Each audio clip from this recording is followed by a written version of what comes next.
Bonjour à tous, aujourd'hui on va parler voix du coup. Donc j'ai fait cette vidéo parce que il y a beaucoup d'erreurs qui peuvent être faites. Donc la première erreur, la première chose sur laquelle j'ai envie de parler, c'est la voix Joef en fait. L'ancienne voix Joef, celle qui était vendue par Champagnol. Donc en fait, je déconseille cette voix. Il y a trois raisons. La première, c'est que les appareils de voix, c'est des risques de déraillement.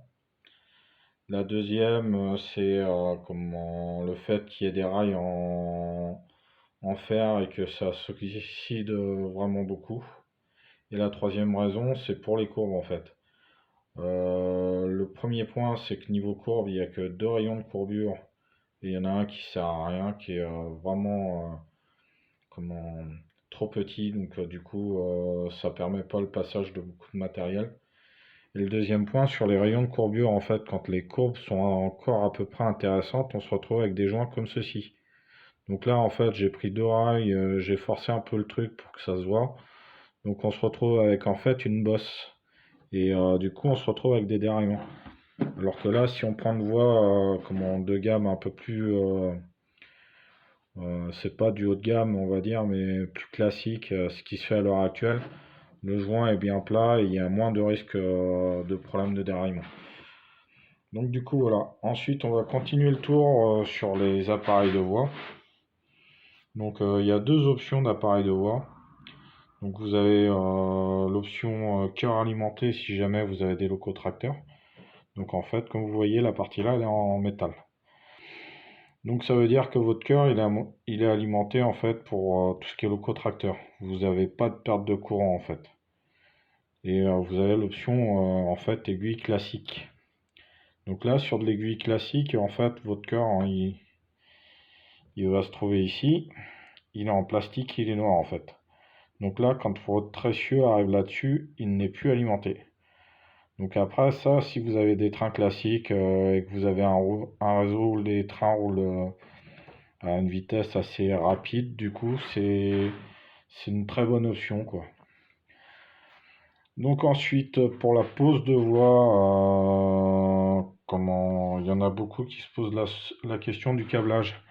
Alors du coup, le câblage c'est simple. Moi, je pars sur une norme de deux câbles de couleurs différentes, donc un noir et un rouge.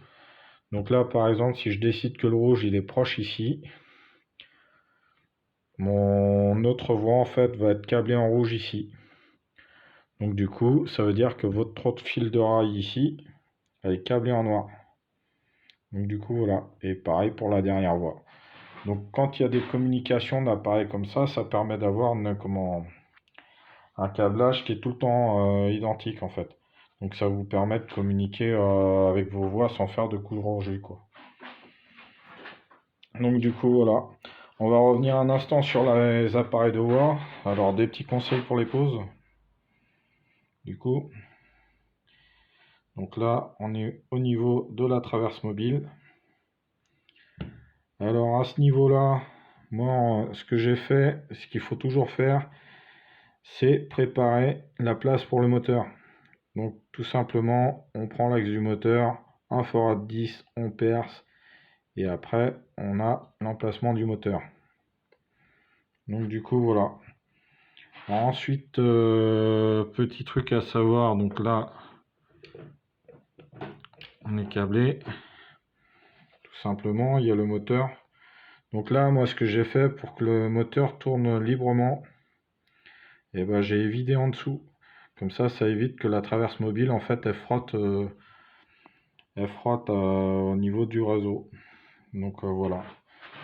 Donc après, les systèmes classiques, quand on pose la voix, on met une semelle de liège en dessous.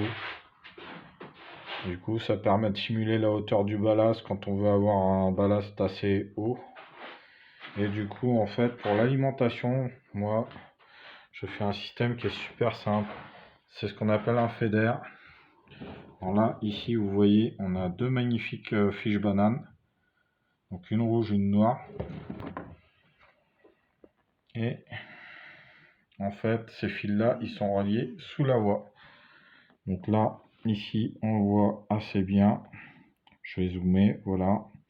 Donc un fil rouge, un fil noir. Donc cette voie-là, en fait, c'est ma voie de programmation avec la centrale de chez Lens. Donc en fait, c'est un bout de voie qui me permet de mettre mes engins pour les programmer en dehors du réseau. Donc là, moi ici, je suis en digital. Donc il y a plusieurs solutions de centrales, j'en parlerai. J'ai 3 centrales à mettre à l'essai là du coup. Donc sur lesquelles je ferai des vidéos, sur lesquelles je ferai des tutos avancés. Donc du coup voilà. Et puis après, pour ceux qui veulent pas investir dans le digital, il y a cette bestiole là que je conseille qui est un Transfo Fleischmann. Donc ça a été sorti chez Rocco et Titan. Donc ces Transfo là, en fait, ils ont beaucoup de puissance. Ils sont assez costauds.